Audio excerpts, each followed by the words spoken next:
3 years ago, 42-year-old Bucky just survived throat cancer. Now his longtime trainer and best mate Greg is worried the cancer has returned, this time in his mouth. 3 years ago, when Bucky's cancer was first diagnosed, it was the treatment that nearly killed him, and Greg was convinced he was going to lose him. What are you saying about me, Greg? Chris, hey. How are you? Good to see you. Hey, Buck. Hey, it's been a while. Hey, buddy. It's good to see you, Buck. How you doing? Hello. Hi. It is frightening what could happen, if it turns out to be cancer. All right, Buck. You got the jealous type, are you, Greg? Come on, Buck. Here you come. Here you go, buddy. Hey. How's that? How's that? Bucky was just 6 months old when he was found on a sandbank, badly lacerated, sunburnt, but he was brought in here and nursed back to good health by 19-year-old Greg. They've been together for 42 years. Greg doesn't use the word love, but it's exactly what it is. Hey. It was really hit me hard when we discovered that was cancer in Buck's mouth there. I was there for him to support him and give him that encouragement to fight on. And without that there, I don't think he would have made it. I can see what you mean, just on the front of his tongue and just underneath his tongue he's got a few little lumps. Yeah.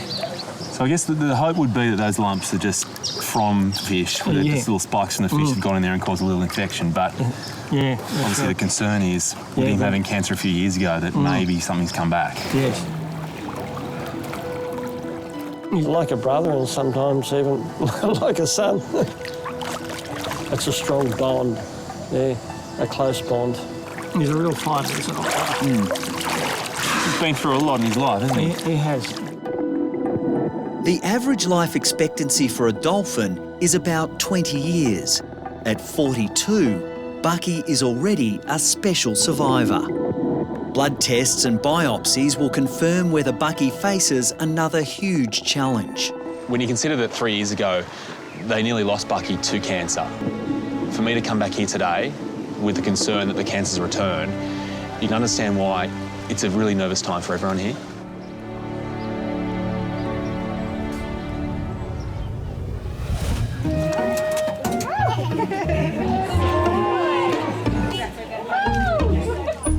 Now, once you know what has to happen today, I'm not so sure you'll be so keen on these kisses. Oh, no, it's serious.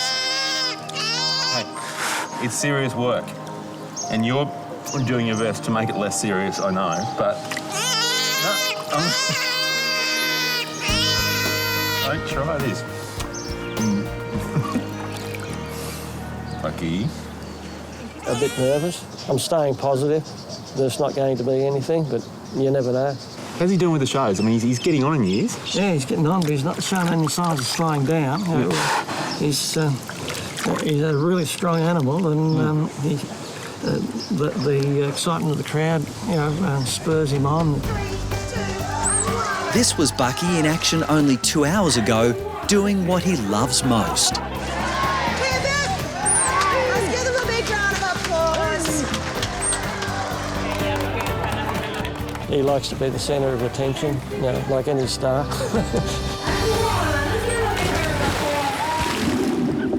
The type of cancer that Bucky had was a squamous cell carcinoma. Hey, Bucko, you ready for this, old mate? They're renowned for being very tricky to remove entirely. It looked like the job had been done incredibly well and it hadn't shown any signs of recurrence. But recently, these lumps have appeared. Everyone's justifiably concerned. So what I guess I need is just for him to have his mouth open as wide as we can for as long as we can. Yeah, we can manage that, can't we, Buck? So we just give it a go first. Open wide, Buck.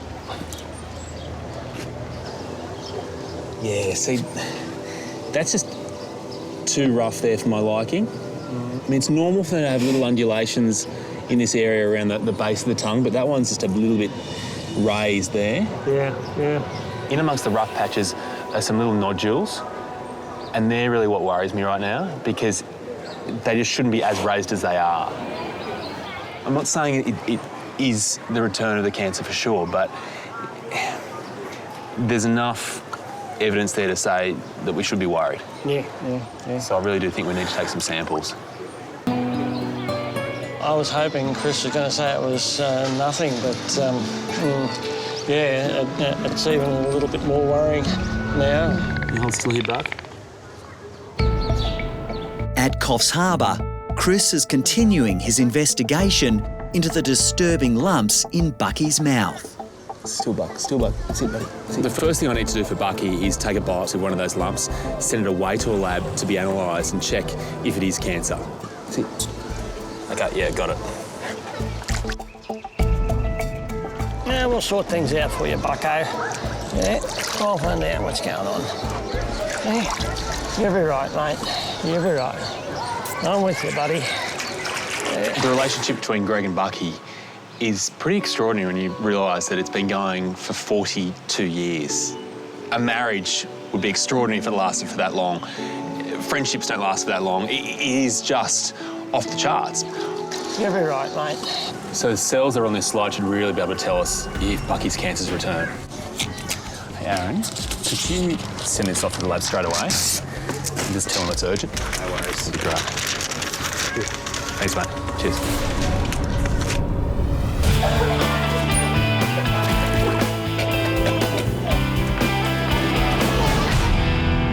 So, Greg, I just want to use the ultrasound just to check out his lymph node, which is just sitting in this area here. Okay. If it's a normal size, then we can be more confident that it doesn't have cancer. All right. Just hold on, still. Just relax, mate. There you go, mate. It doesn't hurt. If this cancer was going to spread anywhere, it would spread straight to that lymph node. So this is a really crucial part of working out what's going on with Bucky. OK, yeah, we've got one now. All right. If that lymph node's enlarged, then it's a bad sign that the cancer may have spread. Right, so we've got this little bean-shaped area here. That's our lymph node. Just running some measurements here. So, Greg, just want to have a look at this. It's 28 millimetres by 18 millimetres. For him, that's normal. Oh, that's great. Yeah, that's so great that's really news. good. Yeah, that's great news. So, obviously, we still have to find out if he does actually have little tumours inside his mouth. But even if he does, I'm pretty confident that they haven't spread. So, it's a good result. Yeah. He's happy as well. You happy? Hey, you happy? I'm staying positive. There's not going to be anything, but you never know. I'd still like to take some blood, though. It's probably handy while we have him here, just to see how healthy he is. Yeah. I was going to use this upper aspect of the tail, just along this white line here. Beats taking blood from a dog. You're taking blood from a dog. You got the jugular, you got the teeth right there. Here, it's just sitting right here. You're amazing, Buck. This is where he shows his age in a way, isn't it? Love bites from girlfriends, Greg? Most likely. Yeah. All right, we're done. The bloods will now be sent to the lab for urgent analysis. All Bucky's results will be back within 24 hours. We just keep our fingers crossed that it isn't the cancer back again. Bucky, we should have some good news for you tomorrow. I hope, huh? No promises, mate.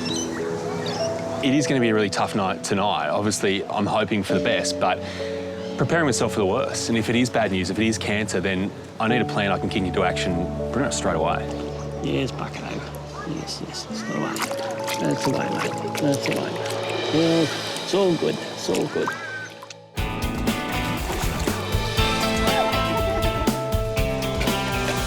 Hey, have Bucky's results come through yet? Yes. Thank you. Yeah, it's not really what we were hoping for. We've got Bucky's results back. No, it's not good. Oh. So it has come back as being cancer. Really? So it's saying it's a squamous cell carcinoma. So it's the same thing you had before, just a recurrence of it.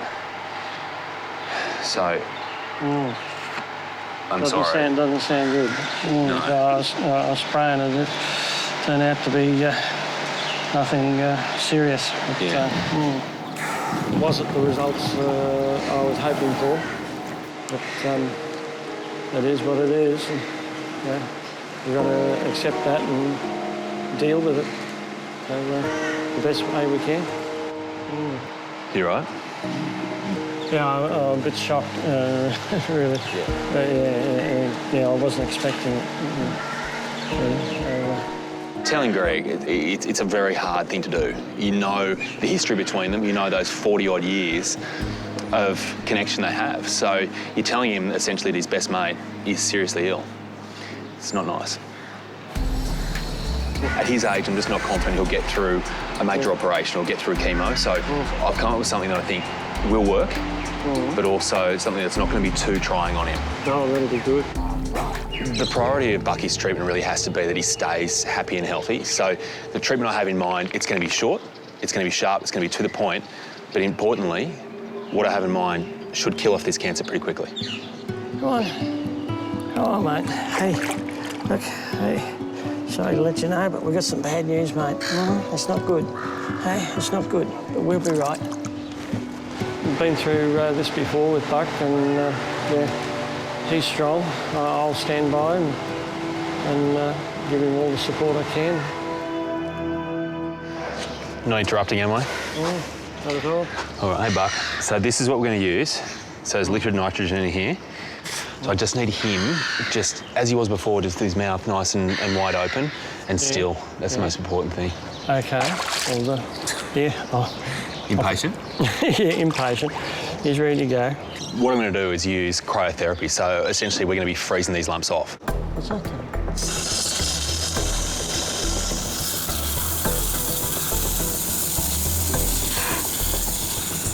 So you can see that lump's turned white. The reason for that is that all those cells are frozen. So we wait for them to defrost, and then when you hit them over and over again 3 or 4 times, then you have every chance of really killing off that cancerous tissue. You're doing good, Buck. You're doing real good. Good, Buck. You're doing real good. A little bit longer, mate. A little bit longer. There we go. We're done, mate. Hopefully, this treatment will give the 42-year-old patient another lease on life. That treatment's gone really well, and it's gone really well for one reason, and that is that Bucky stayed so incredibly still. Thank you, mate. Thank you, buddy. Thank you. You're amazing. Huh? You're very good. Very brave again. Yeah, he's one of a kind, there's no doubt about it. He's a really unique dolphin. He's got so much trust and so much to give. He really amazes me sometimes.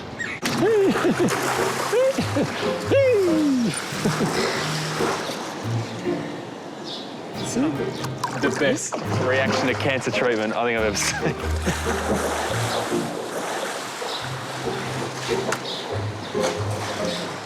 Is he for real? I didn't want to be the person that came in here today and told Greg this bond, this partnership of 42 years was coming to an end, but after seeing Bucky's response to his treatment, I've got no doubt that he'll be showing off for a lot more years to come. You're welcome. You're welcome. I said it. Anytime. Joining us here today, Dr. Chris Brown. Let's give him a Thank you. And Chris is back in Coffs Harbour to check on Bucky's progress since his cancer treatment. I really had that coming, didn't I?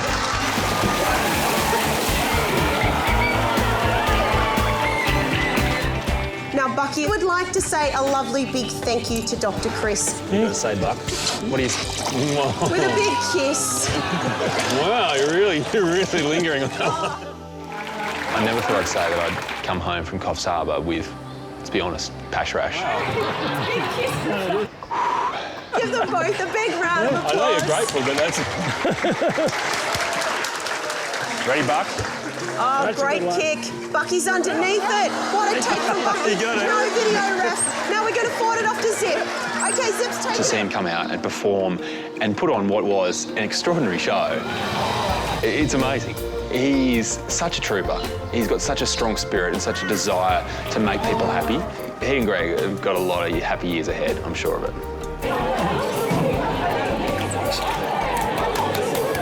We'll keep working together and keep that strong bond and that strong relationship going. We'll be here together for a long while yet.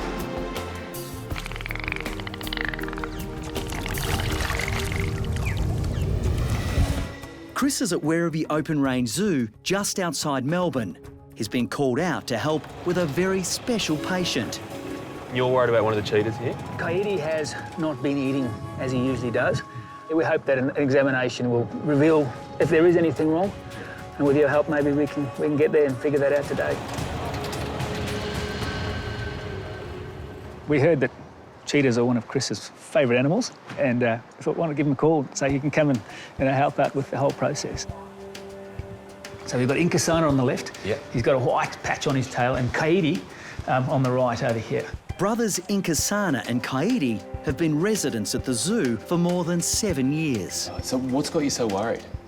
Well, I've just noticed with Coyote, he hasn't been eating as he normally does. They normally have relatively small meals. They don't sort of go for days without food, like lions, for instance, eat a big meal and then maybe go for a few days without. These guys tend to eat most days. It's not eating is unusual for him, you know. Not happy. I'm just not sure. I'm not at ease with the way things are. He's so consistent with taking his food. It's very seldom that he doesn't. If any cat has a weakness, it's going to be their kidneys, isn't it? And with these guys, as they're getting on, the kidneys are going to become more and more of an issue. Kidney problems are common amongst both big and domestic cats, especially as they get older. One of the biggest killers is renal failure.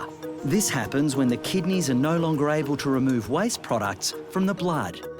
I guess what worries me is the fact that we're still talking about wild animals here, and for them to show any signs of illness, to give away any sort of sense of weakness is a big deal. Yeah, and they wouldn't normally show it. I mean, that's exactly what I think, but hit the nail on the head. These cheetahs are not just important to this zoo, they're important really to the whole world of animal conservation. Cheetahs are threatened, and so to have these two here is very important. We have to keep them healthy. I love them to bits. You know, it's a real honour working with these animals, so we've got to look after them. They're in our care, and we've got to do the best we can to look after these magnificent things. I guess my biggest worry is that we find something today that just can't be fixed. If it was to be kidney failure or, worse still, a cancer that can't be operated on, then it'd be pretty devastating for all the team here. Chris, come and meet our senior veterinarian, Nat Rourke. Nat, this is Chris. Hey Nat, how you going? Good, Chris. How are you? Good, big day, huh? Welcome. Yeah, big day for Coyote, big day for us. Chris has been enlisted to help out the team at Werribee Open Range Zoo. 10-year-old cheetah Coyote has stopped eating and needs to be examined to make sure he isn't seriously ill. They start getting kidney failure as they get older, and so, yeah, I'd like to have it checked out. Take them both through. Yep. I'll close it down now. Thank you. OK, got both. Fantastic. All right, so what's the plan here now? We need to get the brother we're not working on, Inkasana, he needs to be out on display. Yep. Coyote will want to go back to him, and at that point we're going to close him into the slide. I'll operate those slides. I'll get you to do this slide, and then we'll meet up with the rest of the team once we've got the diet in place. The whole point of separating them is so we can actually draft off Coyote into this holding pen, and from there he can be darted. Come on, just lift that slide, but don't let Coyote through. Inky, come.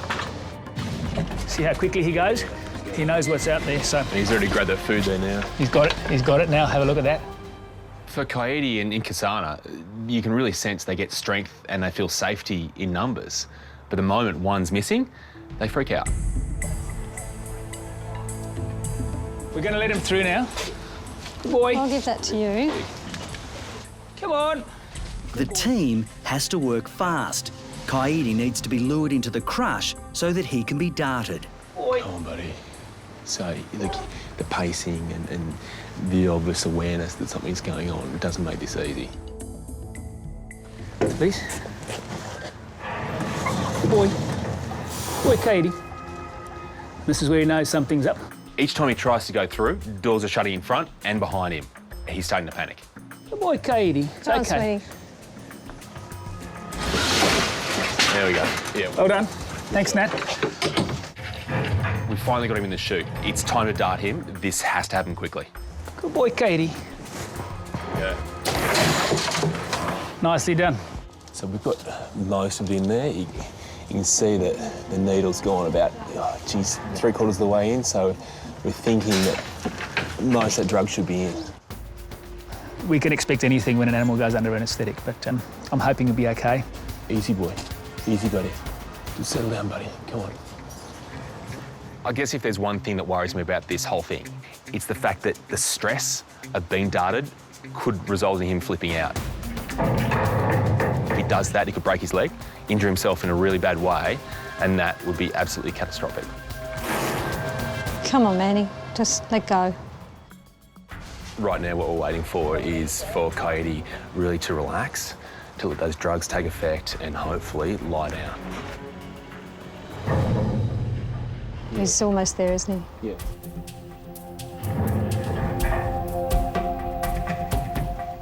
I'm pretty happy with that. Yep, happy with that. Can we just make sure that outside gate is closed, just in case he does wake up? It's now a race against time to get Coyote to the vet hospital. Every minute under anaesthetic greatly increases the risk to the cheetah. Yeah, a little bit anxious. Hopefully he's going to turn out OK, but anything can go wrong when you've got animals under anaesthetic. Ready to go? What we're looking for are any reasons why he suddenly lost his appetite. It could be kidney problems, could be stomach ulcers, or it could be something even more serious. Are you right if I take this blood down? Yeah. The results of Coyote's blood work should be back within 30 minutes. They will reveal if the cheetah is suffering any kidney problems. The specialist team also need to perform a full physical. We're checking out his joints, but at the moment he's also getting a scope. Now we're going down the esophagus now. Veterinary specialist Dr. Darren Merritt is performing a gastroscopy to see if there are any internal abnormalities which may be causing Coyote's loss of appetite. What we're scanning for are any red or I guess irritated or eroded areas that could indicate an ulcer. I'm watching Darren put the scope down through Coyote's esophagus, no problems there, then it hits the stomach, and there's something very abnormal. What's that there? So we've got bones there? I think so. As Coyote's gastroscopy continues at Werribee Open Range Zoo, the team makes a shock discovery. Is that hair there? When Chris says there's fur down his throat, that can't be right. He was supposed to have had nil by mouth last night because he's having a medical examination today, so generally we don't want him to be eating anything. Bit of a mystery going on. Those bones there, so that, what do you think that is? Rabbit. That could be rabbit in there. Yeah. Or ex-rabbit. A bit concerned. I'm just thinking perhaps some of our concerns were that he's not eating enough, but perhaps he's supplementing his diet adequately. Do you think there's quite a big chance he's actually getting his own food, feasting on the wild rabbits that are getting into his enclosure? Yeah, they've been known to catch bunnies on exhibit, but maybe that's what he's done. It's one of those beautiful moments where all the pieces of the puzzle suddenly fall into place.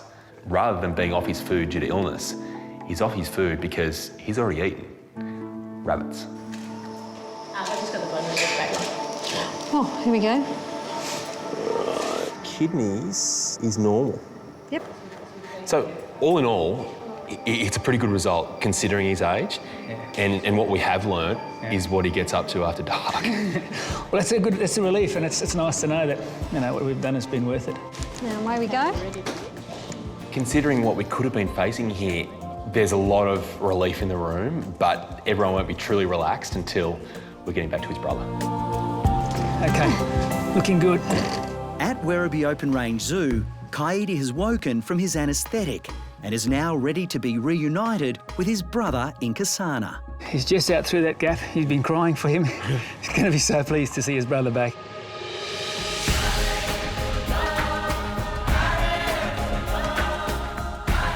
When you see him skip out of his crate and he lays eyes on his brother, you see him just almost melt. This bond, this bromance the two of them have, it's something that melts your heart. I'm very happy. It's been a great outcome. Yeah, so very relieved. Considering we started the day being concerned about stomach ulcers or kidney failure, I didn't think the little rabbit would be responsible for all the drama today. Oh, well. Good outcome, huh? Yeah, absolutely. Thanks for joining us. You guys are champions. This is really good. My pleasure. Come on, fellas. At this property in the Queensland town of Texas, Lorenzo. hobby farmers Fiona and Peter have have 6 lively young bulls. Come on. The camels are my pets. Come on. They're my babies. They're just the most adorable, affectionate, loving animals you can have. They're more loyal than dogs. Come on, fellas. Scott will be meeting experienced camel vet Margie to help with a busy day of surgeries. Good girl. Hey, how's it going? Really nice to meet you. Scott will be rolling up his sleeves to get some hands-on camel experience. These massive beasts are quite a contrast to the smaller domestic pets he usually deals with in the UK. Hello. Hi guys, how you doing? Hi, Scott, guys. this is Fiona. Hi and Fiona, Niall. how are you? Nice to meet you as well. Scott, glad to be here. And here are the boys. Wow, Hi, look boys. at those handsome devils. These camels look pretty big. I imagine that as juveniles they'd be a bit smaller, and so yeah, I'm just a little bit nervous. And look, tell us, do they have names? I know that farmers don't like to call their animals names sometimes, but... Oh, no, they're pets, so they've all got names. Okay, introduce Humphrey us. and Ringo, Lorenzo and Andre, Camelot and Tim Tam. So, unfortunately though, boys, I think we're going to break it to you that they're losing a part of their manhood today. So today they are going to lose their testicles because at some point when they do grow up, they're going to start to fight. Well, we can't have that. You boys need to play nicely. Boys, sad to say, we're going to have to get castrating, and it's not Peter. The time has come. Yeah, don't worry, you'll be right. He's already been done. Oh, he's been done. Okay, fine. So, Peter, why do you have camels? There's a burr called galvanising burr. Nothing will eat it except for camels. I was digging weeds out by hand 7 hours a day, so it saved me a lot of effort and time. They will eat it and they will kill the seeds as it goes through their stomach. And also camels and cows or cattle drink out of the same trough. The enzymes in the camel's saliva will bulk up your cattle.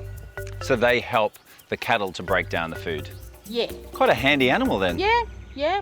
Plus they're beautiful. All right, let's go. There's no shiny veterinary clinic for Scott and Margie to work out of. What's the stick for? That's going to be our IV fluid setup. But wait, there's more. Okay. Yeah. Rather primitive. I think something that the small animal vets may not be used to when they come out and work in the field are the elements. The heat, it's windy, it's dusty, and the fact that the animals can kill you. Come on. Scott's about to find out just how dangerous camels can be with their first patient, feisty Lorenzo. Come on. That's it. Immediately, the hackles start to raise and the anxiety in the atmosphere is starting to increase. They're getting a bit thrashy, a bit grumpy. Everyone's a little bit nervous now. Everything's just gone up a notch. It's now making it a real danger for all of us involved. He seems to be the alpha, the big guy. Straight away, you go, you know, they could really hurt you. When you're up close to them, you realise just how big they are. They are actually quite big. Yeah. Find his jugular. Even juvenile camels can weigh hundreds of kilos. So the first step is to sedate and anaesthetise them. This is where they can injure themselves. Yeah. And this is where, if they fall forward, they can injure us as well. Right, so danger all round. We need to direct them to fall in the right way to be able to perform the castration procedure. And it's actually pretty difficult. They're very long-limbed, aren't they? So it's a long way to fall and also lots of bones to break. That's exactly right. And you're sort of trying to lead them to the ground and they're fighting the anaesthetic, but also they're feeling a bit weird as well. It is definitely the most dangerous part of the whole thing. Okay. Beautiful. Oh, nicely done. All right.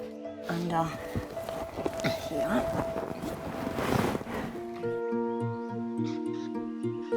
With Lorenzo finally anaesthetised, it's safe for Scott to inspect the job at hand. For such a big animal, I've seen larger ones on a smaller animal, so I'm not too intimidated. Popped out the testicle there. Yeah. Okay. Yeah. Cut through that first Yeah. layer.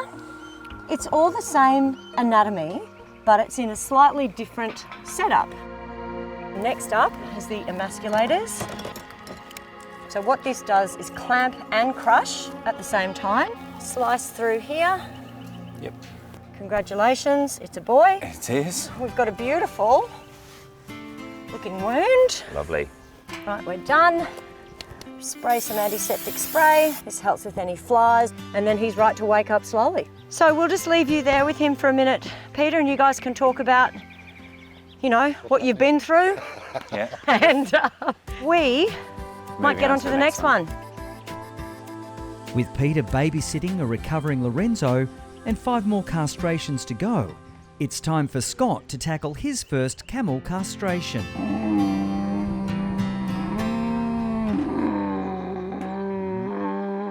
But after witnessing Lorenzo's fate, All right. next patient Ringo isn't too happy. Well, if that's how they're talking to each other, I think he might be swearing at us. Yes, I think so. So you speak camel. You can take the pressure on this one, thank you. Here we go. Down this way, buddy. Come on. Just try and lay down, mate. Push down. Come on. Wherever his backside ends, that's it, pulling his head, that's perfect. Good boy. Thank you, Scott, nice job. Good boy. That's it. So can you find a couple? Well, he's got one that's really obvious. Yeah. I can only find one that's descended at the moment. Muggy's having trouble finding the second testicle in Ringo, and having a look, you can see there's one very obvious testicle on one side and nothing much on the other, which is quite worrying, because if we can't find the testicle in the field, we need to perform a major surgery. It's a really tricky procedure. It's a big issue. If it's in the abdomen, that's a really big deal for everyone involved. I have done these procedures in the past in the wild, but the stress level is through the roof and the complications are almost doubled. Oh, actually, he's just got quite a small one, but I can feel it. I think we'll be okay. Okay, good. Yeah. That was close. Thank gosh. Thank God.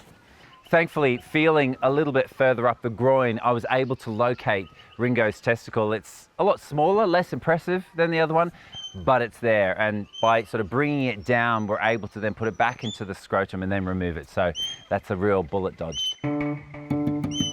Ooh, we just got a little bit of movement there. So it's this bit that he might move his little leg for, and the bit where we clamp through that pampiniform. Just give him a tiny top up. But part of the worry of doing a procedure outside is, of course, there are a few more variables, and Marg and I are working really well together, just watching each other's back, because your professional life can be over in an instant if you don't take good care when you're dealing with such powerful animals like this. Great. Okay, perfect. Nailed it. Go, girl. Thanks. With cranky Ringo successfully castrated, Scott and Margie dissects 4 more camels. Yes.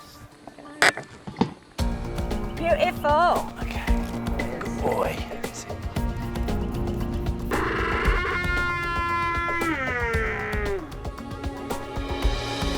How are we going? Yeah. Scott, we nearly done? That's it, last suture. So You that's kidding? 6 camel castrates done. Yes. Well done. This is my first real camel vet experience, and it's been back-breaking work. I have felt at times intimidated, but also really exhilarated. Hello, mate. Guys, they're looking really good. They're just going to recover now. So a big day, but a good day. Yeah. And a job well done from Dr. Scott. Yes. Wonderful job. Be careful, she's gonna bite you, she's gonna bite you. Playtime is over. Brian's now recruiting Chris to help sedate an African Serval. Down. Okay, good shot. Well done. Well done, Docs. That's pretty good. This feisty cat was born in captivity. Another success story for the Maholo Holo breeding program. So this Serval's been hand-raised, but she's now reached the age where she can really look after herself, so she's right to be released. Okay, put it down. Just keep her eyes. Now she's getting a collar put on her, and And that way we're going to know where he is. Key here is just getting the actual diameter of this collar right. The fit's got to be spot on. If it's too loose, then these guys will always find a way to flick it off over their head. And if it's too tight, it's just going to cut into their neck. Doc, you could actually pick her up here. Turn her face that way. There you are. Well done. Well done. Put it inside. There's it. Close the door. Close it. Hey, on the tail. The tail's short enough. They need to make it shorter. The serval will be released later, after she shakes off the sedation. We get bearings. With the tracking collar, Brian's team will know how the serval's coping on her own. She's accepting that collar though, which is good. Yeah. The great thing about being on this reserve here is they can always keep an eye on her. She'll come back to them if she needs to. If she's doing well, they will never see her again. This is the reason places like Mahalo Hollow really exist. It's about making them better and then releasing them back into the wild.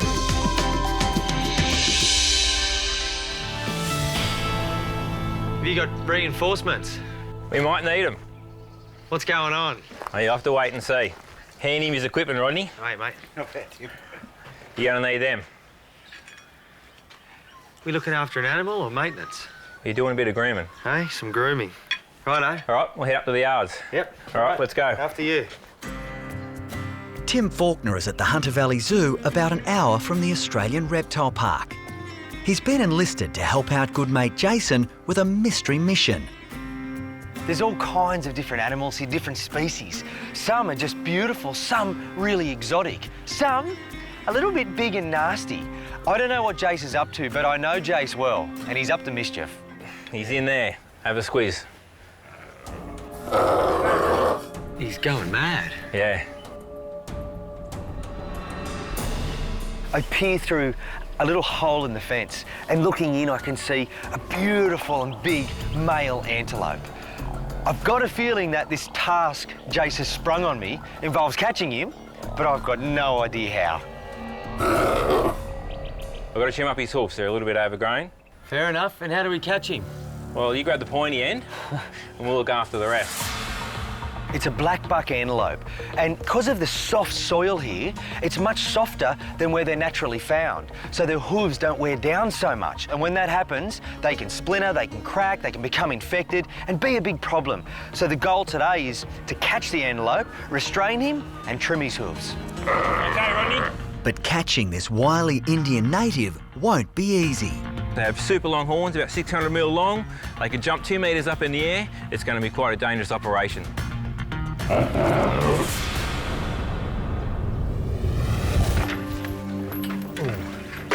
Geez, he's moving. He's lively, isn't he? Yeah. He's going to be a handful to catch, isn't he? At the Hunter Valley Zoo, Tim needs to catch this feisty black buck antelope. The animal's dangerously long hooves are in desperate need of a trim. I'm a bit nervous. I would be. Good to feel nervous. Yeah, it is. Yeah, he's an impressive animal, isn't he? He is. Let's get into it.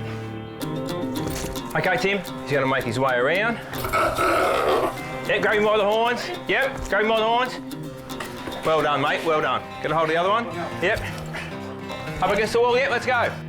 Jeez. You're right, he's strong, isn't he? Yep. That's better. Yep. Okay. Yep, we'll get these feet up. Hang on tight.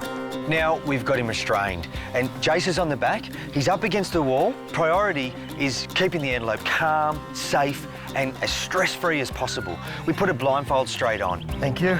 That just allows him to settle. He can't see what's going on around him. Then we can get the job done quickly, painless, and let him go. How's he look? Yeah, just one side's a bit longer than the other. But we'll just shape that up and he'll be fine. Rodney just knocks a bit off the end of each hoof, and that just keeps them nice and level, because if they're uneven, they can limp, one can grow more, can get out of control. One toe's a bit long there. Righto, back's done. The much-needed pedicure takes just a few minutes. There we go. How's he look, mate? Looks good, all done. We've finished all the hoof trimming. Now we've got to get him released out of the yards, in with the girls safely. Ready? Okay, mate, you ready? Okay, I'm ready. 1, 2, 3. All yours, mate. Whoa. Job well done. Thanks, mate. What'd you think of that? Oh, I loved it. I was good. terrified. Yeah. Terrified. It's so unfamiliar for me, but, well, I felt like I caught him well. You done well. He's healthy, happy, and he's out with the girls. He's good to go. Everything's gone great today, all gone to plan. I really appreciate Tim's help today. It's made it so much easier. He looks like he's settled in, mate, doesn't he? He looks good. Hey, well, thanks for asking me. No worries, mate. Thanks heaps for your help, mate. I'll walk you out, mate. Yeah, good on you. What am I doing here? Well, you're going to catch up with Jen, one of our keepers, Yep. of the world's bitiest mammal. So I'd strongly suggest that you take these with you. The gloves. The gloves. Through the no entry door. Through the no entry door. Perfect. Are you coming in? I'm not coming in, I'm staying out here. I'm going to listen for the screams. We'll see about Make sure you put those gloves on. Good luck. Mogo's renowned for its big cats, but a pair of gloves as my only protection, I'm not sure this is a good idea. Meerkats, of course. You must be Jen? I am. How are you today? I'm good. I've been sent up here, but what are we doing? So we're going to be doing an annual health check on these guys today. Yeah? So And to do that, we're going to need to catch them. of course we are. Okay, how exactly is that going to happen? Well, they are fairly curious animals, so Yeah. I'm hoping that we can get the majority of them to pop in this pet pack. All right, I'll put this down here. Of course, it's meerkats. Now, I've had some experience with these guys in the past, and I know they can either play nice or they can play nasty. Oh, it's the really good stuff. Ah, that was my hand. Gaining the trust of meerkats doesn't come easy, so Jen has a few pointers for Chris. Let them know who he is first to start off with and that he's not a threat. And then once Chris has become a friend of theirs, then they should trust him and can jump into that pet pack just fine. Here, look at this. Ready? Look. In there. It's almost like they know something's going on. Yeah, they do. Here. Good. Here you go. Okay, guys. You ready? Look. The idea is to catch all 9 meerkats. Don't be suspicious. But nothing is going to plan. Okay, guys. Look at this. Ready? Look. Here. Here. At Mogo Zoo, Chris is struggling to round up 9 meerkats that are in need of their annual vaccinations. 4's okay. Getting better. But I go too early. Oh, they're still looking curious. We might be able to have another shot at it. To achieve the full quota of meerkats, Chris is going to have to change tack. All right. Look at this. Look what I've got. Look. So that's the father of the group, Cheetah, that you've got Right there. So he's the dominant male. He's Yeah. almost 5 now. So if I can get him, I can get most The of the others group. do tend to follow you. Hey, Gehenna, look. Okay, so the trick seems to be to get Gehenna, the dominant male, into the pet pack first. Do that, and the rest should follow. Hopefully. Here. In here. There we go. In there. One in there. All the good stuff's in there. Yeah. Look. Lovely. Nice work. Somehow I've managed to lure all 9 meerkats into a pet pack. But if I'm ever going to push their patience, it's through what I have to do next. Vaccinate them, worm them, and then to really push the friendship, an oral examination. Bring on patient number 1. So normally I have 15 minutes to do this and just talk to the owners about how the day's been. You know, get to know their animal, bit of small talk, and all of a sudden, it's different here. I know, you're not happy, are you? The meerkats are vaccinated each and every year against parvovirus, which is exactly the same virus that your dog can catch. You'd think they'd be a little bit more grateful. Okay, so you can just do a quick mouth check. Okay, open wide. Oh, wow. See? That's not nice, is it? That wooden tongue depressor is in the meerkat's mouth for less than a second, but it comes out shredded. 84, yes. A bit more dangerous than the rhinos. Okay, so the worming stuff's just there. So 0.1 of a mil. Yep. There you go. Excellent. All right, so she can go. Fast. It's just in and out.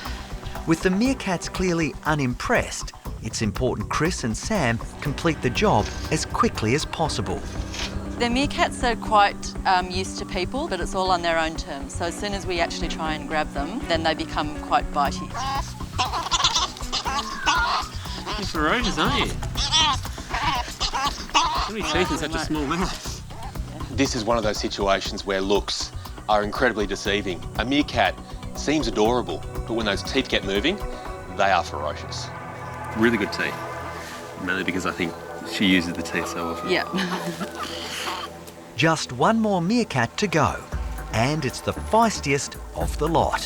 What's this one's name? Johina, so this is Dad to all of them. Dad. You can see There you he's go, taught them buddy. all how to bite. You've done a good job of it. You should be very proud, Dad.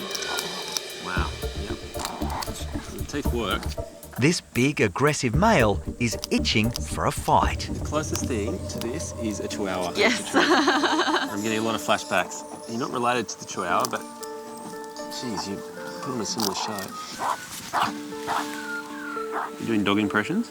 I'm getting a dog vaccination, so it makes sense. Good boy. There you go. Okay, that's it. 9 meerkats done. How long did that take? 15 minutes? I think it was about 11. Well, I've got to say, considering the collateral damage, it's actually all right. Yeah. It was a good effort. Could have been a finger. Chris has done a fantastic job with our meerkats and no bites for the vets, which is also another record. Fantastic. All right, good. Well, I'm going to take this gear out and leave you to release them and hopefully rebond with them. I'll just... Yes, you might need in the those. back pocket, just in case. Just in case. Wherever you go in the world, everyone seems to love meerkats. So it's good to know that the Mogo meerkats have got a clean bill of health. I know what you're looking at. You're looking at me and my fingers, but it's a happy ending. This has been a good outcome. You guys are healthy. I'm healthy. Let's just leave it at that. Okay, here we go.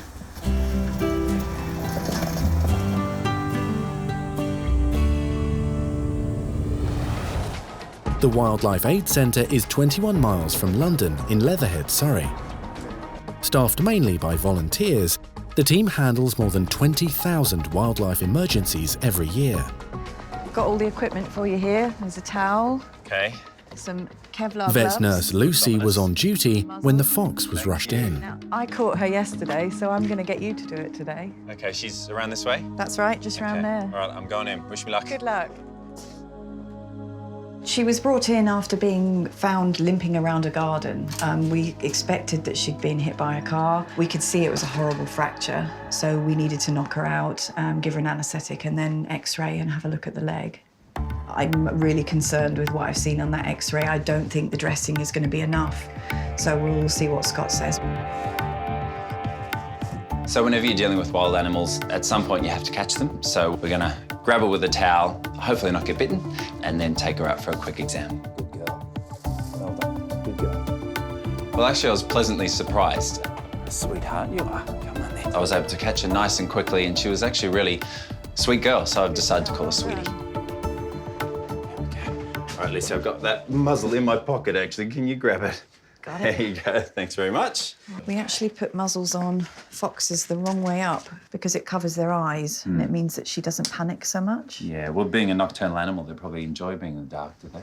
And she's much more relaxed and easier to handle when they're like that. So the biggest concern that we've got regarding her leg is if her leg can't be fixed, it means she can't go back to the wild. Certainly I'm feeling a bit of pressure now because if this surgery doesn't go the way you want it to go, we'd have to put her to sleep.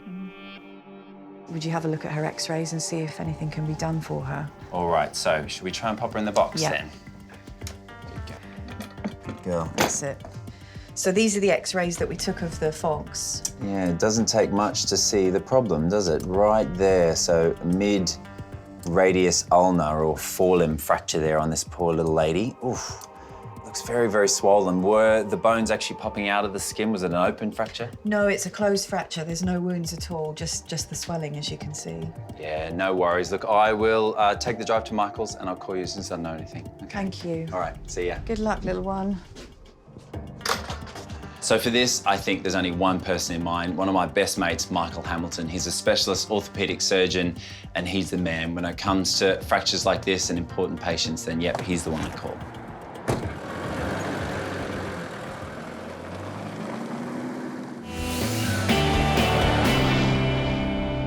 Scott has arrived at the Cherry Tree Veterinary Practice in High Wycombe, Buckinghamshire. Waiting inside for the injured fox is renowned orthopaedic surgeon Michael Hamilton. Hello, mate. How you doing? Scott and Michael became best mates 15 years ago, when they were single lads working together as locums in London. Scotty's always been a hit with the ladies. He's a good-looking lad. He seems to be getting more handsome as he gets older as well, which is really, really annoying. This is Sweetie. Hello, you. Seen the x-rays and things aren't looking very good. A fairly nasty fracture, so, yeah. Yeah, no, we can sort that. Yeah, we'll stick a plate on. Should be right as rain. All right, should we go on through? Good stuff, yeah, let's crack on. Follow me. Michael is a Geordie. He says it like it is. He says it with a bit of colour, but he's a great surgeon. So, Scotty, top the box off or open the door? Well, I think more to the point is that I got her in there, so I think it's fair that you get her out. Oh. Interrupting? Hello, Ems, coming in. It's BYO Vet Nurse Day today. Oh, hello. We're just trying to work out who's going to get the fox out of the box. He's got the expensive fingers, so I think it's going to be me again. Hello, you're a bit gorgeous. Emma's afternoon off has been cancelled. With Michael having no prior warning about Sweetie's surgery, the lads needed someone to help with the fox's anaesthetic. So when I got the call from Scott about operating on this wild fox, I was really, really excited. Anything new that I've not seen before or not dealt with excites me, and orthopaedics as well. It was just brilliant. Okay, yep, there we go. Thank you very much. Right, got her. Yep. The first muzzle of a fox. First muzzle of a fox. Wildlife need to come out absolutely perfectly, because if they don't, they just can't function in the wild. So sadly, as a vet, it means if we can't fix them, we have to put them to sleep. It's not a great proposition. You happy? Oh, it's static, yeah. Nice. Yep. Michael will be fitting a compression plate inside the fox's leg to stabilise the fracture. There we go. It's a routine operation that he's performed countless times. But just as the surgery begins, You're kidding me. there is a major hiccup. Seriously, man, this is not good. Repair loan drill. Thing. Michael's personal drills were taken for servicing yesterday, and the replacement drill has failed. Today of all days. If you swear enough, it'll work. Piece of...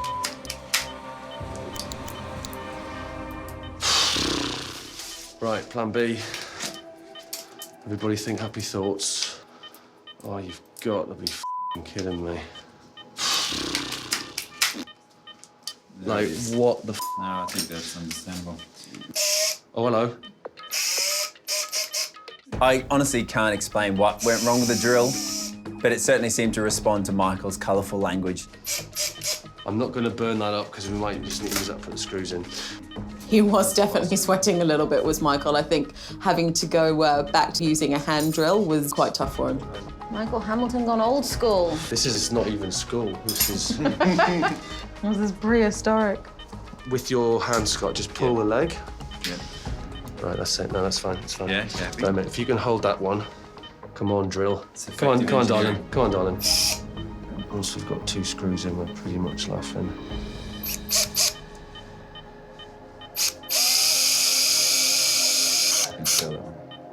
It's going all right now, as long as that drill keeps working. We've got a screw in the bottom there, look. Screw in the top there. The fracture line is under there somewhere. This fox is going to use this leg, hopefully, pretty much straight away. With the crisis over in the operating theatre, Emma lightens the mood.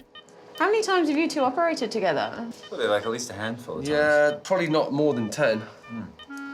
Must say I'm quite impressed with your equipment. Thanks, mate. Me too. Thanks, Emma. Thanks, Emma. I like your equipment, but Michael's is just a little... Shinier. shinier. Well done, boys. Well done. We're not quite allowed to celebrate just yet until Okay, we've got fine. the X-rays. You're gonna do that. Michael's a magician. He does such great work. Okay, X-ray. And it's a beautiful thing to see. And the plate is on really well. I reckon Sweetie's got a great future ahead of her. Yeah, it's great. Nice one. Well done, mate. It's all right, mate. You'll be Good one. job. Yeah. Cool. Waking up now. It was a long surgery, wasn't it? Good girl. What a sweetheart you are. Hopefully we'll be seeing her running off into the wild in 5-6 weeks. She should do well. She's young, which is definitely in her favour. Emma from Wildlife Aid will now take Sweetie back to Surrey for rehabilitation. There you go, Emma. One fixed fox, all yours. Thank you very much. My pleasure. Take care. Bye, sweetie. I'm very happy with the operation. She's a very lucky fox, so I'm glad for her.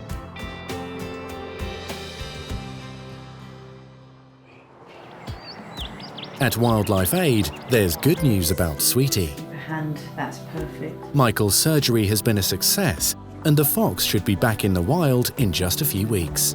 Nothing beats working with wild animals. So many times you let them go and you see them walking off and they look back as if to say thank you, and that's the best feeling in the world, it really is.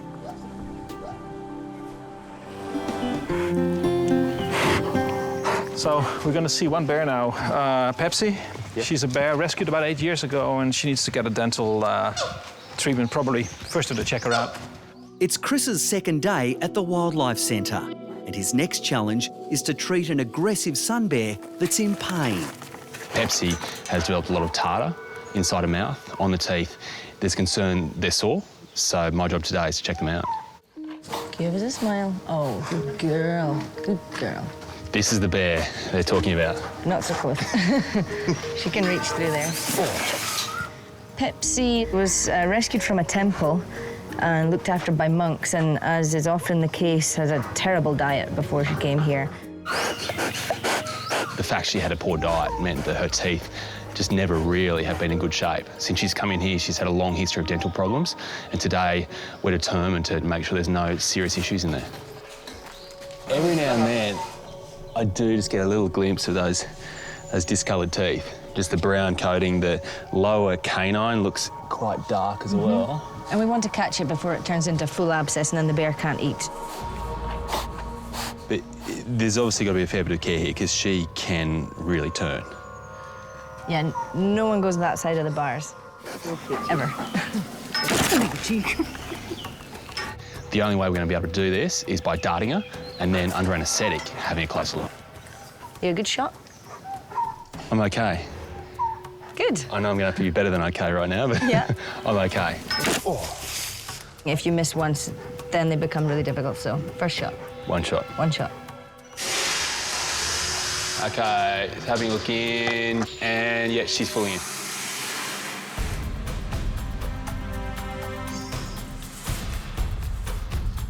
As I'm lining up the shot, Louise's words are echoing in my mind. One shot. It has to be one shot.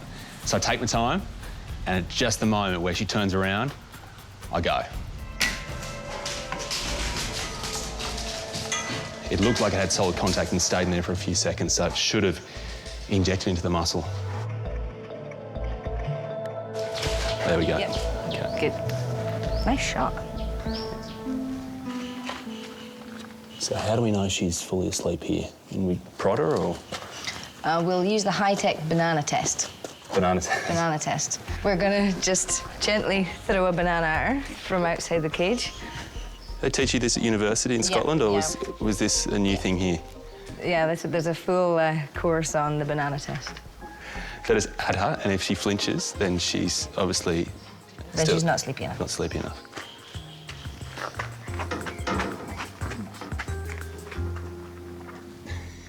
It's quite ridiculous, throwing bananas at a sleep bear. Then we try the broom test. It's a two-stage test. Yeah, sure. I already feel stupid enough throwing bananas at a bear that's asleep. I know, we made that up just for you. Okay, good. Okay. Pass. So she's out, right? She's out, good.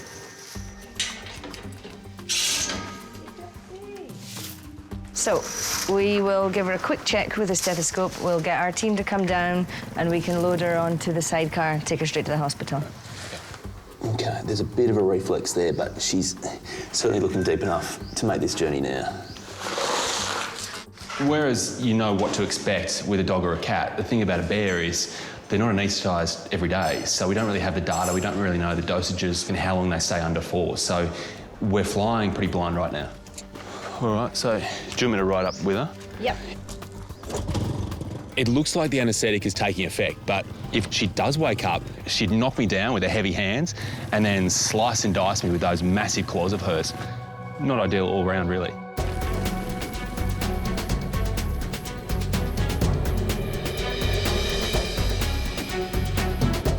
The sidecar is the perfect form of animal transportation.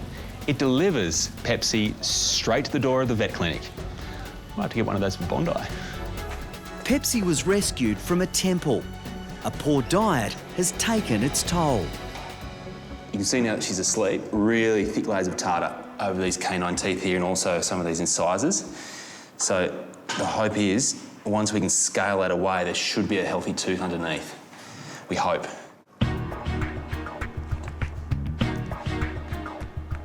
Even though Pepsi is asleep, it doesn't mean we have all the time in the world. We've got to work to a really strict time schedule here because she cannot stay under anaesthetic for too long.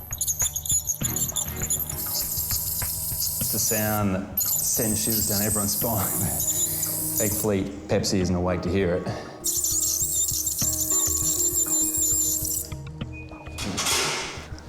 Do we need to do any extractions? Some of these front incisors aren't looking great. There's actually one that's a little bit loose there. The fact is, if we can avoid having to extract any teeth, then we will. But looking at this little incisor here, it's loose, and anyone that's had a loose tooth knows that it wobbles around and it's quite painful, so it is going to have to go. Of all the teeth to remove on a bear, though, this is the one you want to take out. It's the smallest tooth out of the whole set. All right, that side's done. Let's spin her. Despite the challenges of her being a sun bear, having massive teeth, being potentially aggressive, having massive claws, it's all gone pretty much to plan. Now that she's all done, we're going to get her back down to her enclosure, in the sidecar, of course, so she can wake up and be greeted by her best friend, Cola. That's right, Pepsi and Cola. I didn't make that up. Looks good? Yeah, we should get out. Yeah, all right. Don't have to ask me twice.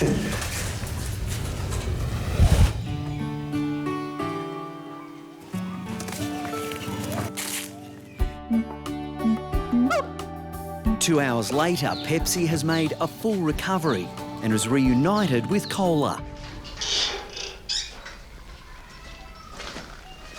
All right, so which one's she? So this is Stephanie over here, and this is Sahala, her partner. At the Halls Gap Zoo, Chris needs to get a closer look at Stephanie the lemur's tooth to decide if she needs treatment. So which tooth are we worried about? So it's on her left side. It just looks unhealthy compared to the others. There is obviously something wrong. We're just not entirely sure what the issue is just yet. All right, so we need to have a look at her. How do we do that? One sneaky way of doing it is give her a little treat and then try to lift up the side really gently with your finger. Do you mind if we just have a little, a look in there? It's clear, isn't it? She wants the food, but she doesn't want the examination. Yeah. Each time I get anywhere near that tooth, she's just pushing me away. She's doing what everyone wants to do to the dentist. She's just smart enough to do it. Try and hold on really hard. Oh, a little look there. No, don't push me away. Thank you. No. An untreated infection could be life-threatening, but Chris can't get close enough to examine the tooth. The big problem we're facing here is that everything in this enclosure is in Stephanie's favour. What we need to do is turn things around so they're more in our favour, so we can actually look at that tooth. The only way to do that is to get her inside a pet pack and take her to the vet clinic. I get the occasional sneaky little look in there. I can see that tooth is brown, so it is worth looking at. Yeah, definitely, I agree. The only thing is there's a possibility that she's pregnant. So we saw them mating quite a lot about a month ago and it's kind of stopped since then. Okay. So anything we do has to take into consideration. Exactly, we have to be careful. Yep. Yeah. All right. With numbers for these lemurs fairly limited, her being pregnant would be good news. But the complication here is that she has that bad tooth that may need an anaesthetic to have it removed. Anaesthetics and pregnancy don't mix well. All right, so she's travelled pretty well, Nat. Great. Now, obviously the main concern is this tooth. Yep. But, as Daddy told me, the other concern is the fact she might be pregnant. Oh, okay. Dr. Natalie Roadnight will assist Chris with Stephanie's ultrasound. Chris needs to find out if the lemur is pregnant before he can do anything about her problem tooth. Sorry, darling. Good girl, Steph. Thanks. If Stephanie is pregnant, it's critical she's under anaesthetic for as little time as possible. The longer she's knocked out, the greater the risk to her unborn young. So I'm just doing a bit of a sweep through her belly now. Just looking for any, I guess, fluid-filled sacs that would indicate she's pregnant. Sometimes looking at ultrasounds can be quite tricky. It can be like looking at a fuzzy TV screen, but in this situation, it should be easy because a pregnancy should show up as a black ball, if it's there. Okay, so going on what I'm feeling and what I'm seeing, I don't think she's pregnant. Danny does actually seem okay with the news, and I'm sure a large part of that comes from the fact that with her not being pregnant, it means if we do need to operate on this tooth, we can. With Stephanie all clear to remain under anaesthetic, Chris can now safely examine that tooth. Okay, so you're certainly right about it being discoloured compared to the other ones there that are actually quite white and quite clean. This one here is very dark. So we need to explain why that one's gone that colour. If left untreated, an infection could spread to other parts of the body and even cause life-threatening septicemia. The only way to know for sure that infection isn't causing this tooth to be so discoloured is to take an X-ray. Okay, on 3, 1, 2, 3. Now we've managed to get these shots, it's time to look at what we're dealing with. So this is the tooth we're worried about. Do you see that? Yeah, it looks completely different to the other one. Yeah. The moment I see those X-rays, something doesn't quite make sense. It's not what I expected to see. It's quite bizarre actually, because what you're seeing happened many years ago. Okay. She's had a root canal. See how the root of this tooth here is that bright white? Yep. She's actually had that filled. Okay. She's had an injury in the past or an infection to that tooth, which has actually killed all the living tissue inside that tooth. Yep. They've had to fill it. At the time, that tooth would have been white. They would never have thought there would be a problem. But as time's gone on, the tooth's actually died because it's got no more living tissue. It's become brown. Yeah. It's only just become brown. Yeah, so when we've noticed it. Yeah. Yeah. Not for a second did I think this would be the reason that tooth is that colour. The great news for everyone, especially Stephanie, is the fact we do not need to remove this tooth. So it shouldn't cause her any problems. I'm very happy to hear that. It's not what I expected to see. Didn't expect to see that either. There aren't many lemurs, full stop, there aren't many lemurs going around with root canals in their mouths. Yeah. Now that we know the truth about Stephanie's tooth, there's one more thing we can do for her. Give her a teeth clean. A clean-up will remove a build-up of tartar and any dangerous bacteria that could cause Stephanie health issues down the track. Okay. Well done. So, we're obviously not going to be able to whiten that tooth for her, but the good news is that it's not going to be sore. There's no infection there. Good. Glad to hear it. Yeah. We've managed to solve a lot of mysteries in the last few minutes, so now it's time to wake her up. You gonna be all right? There you go, Steph. Stephanie will spend the next few hours recovering before returning home to the Halls Gap Zoo. I'm extremely relieved that Stephanie didn't have to have massive surgery today. I would have been even more stressed out, I think, and it just is going to make her transition back at the zoo a lot more easier.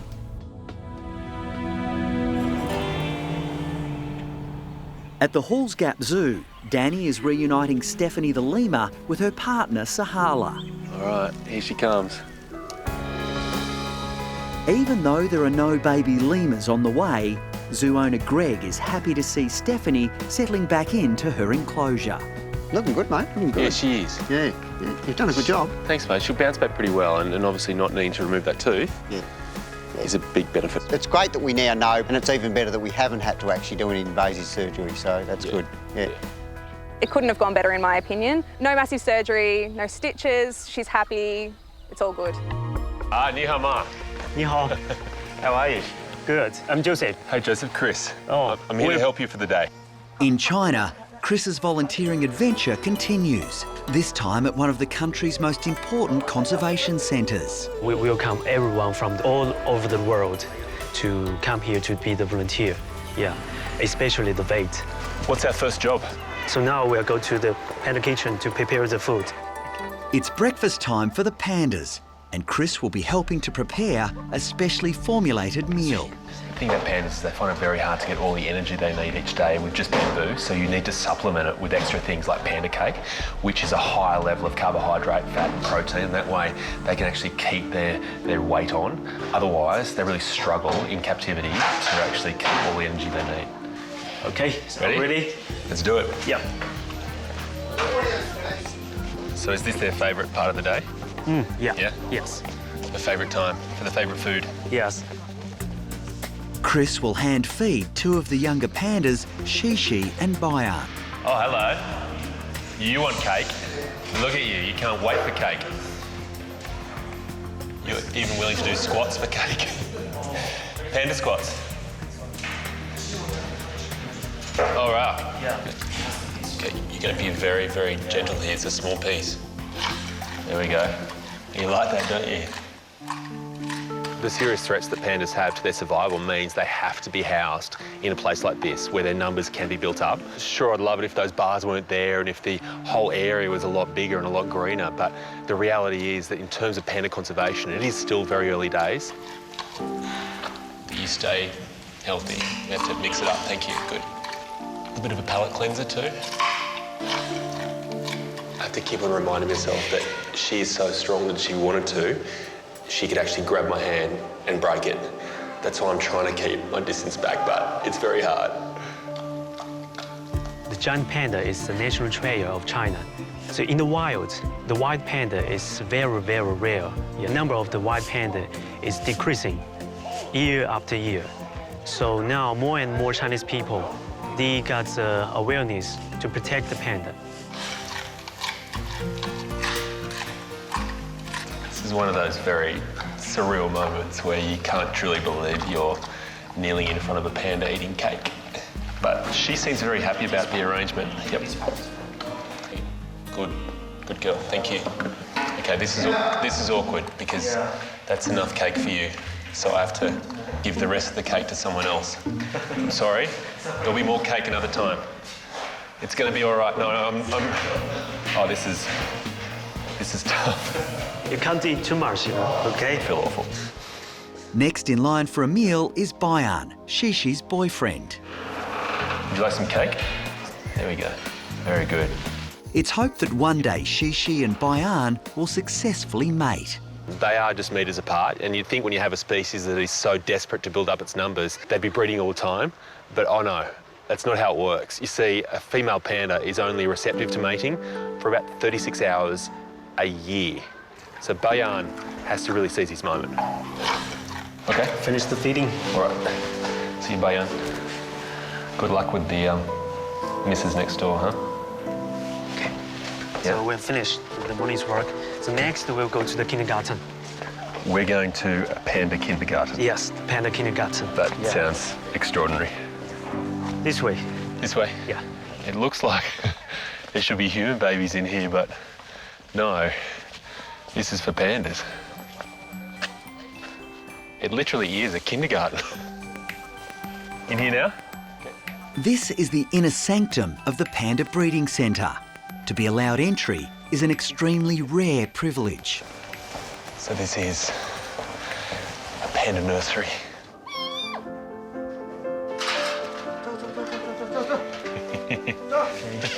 Food is coming. Food's coming, guys. It's okay. Hola. Come on. Follow me. Hey. Here. Food. Ironically, for me to be invited to go to kindergarten is almost like I've graduated. So I've now reached the peak. If I'm trusted with the babies, I'm trusted with anything. I never thought I'd be this close to a panda and be able to reach out and touch him and listen to him slurping his milk. It's about as good as it gets, really. This is gone, isn't it? Hello. Hi. For me, I'm in absolute disbelief that this moment is even happening. It's kind of, for a vet, like a dream come true. You want to come in and have this? Hello. Is that good? I've never been this happy to sit in front of someone with their mouth open while they eat, but you're an exception. Look at you. Yeah. Everything down to the last detail is so tightly managed here. And it's a credit to what they do. They just know these pandas so incredibly well because it's their national symbol. Have you ever seen something as adorable as that? Why do you love working with pandas so much?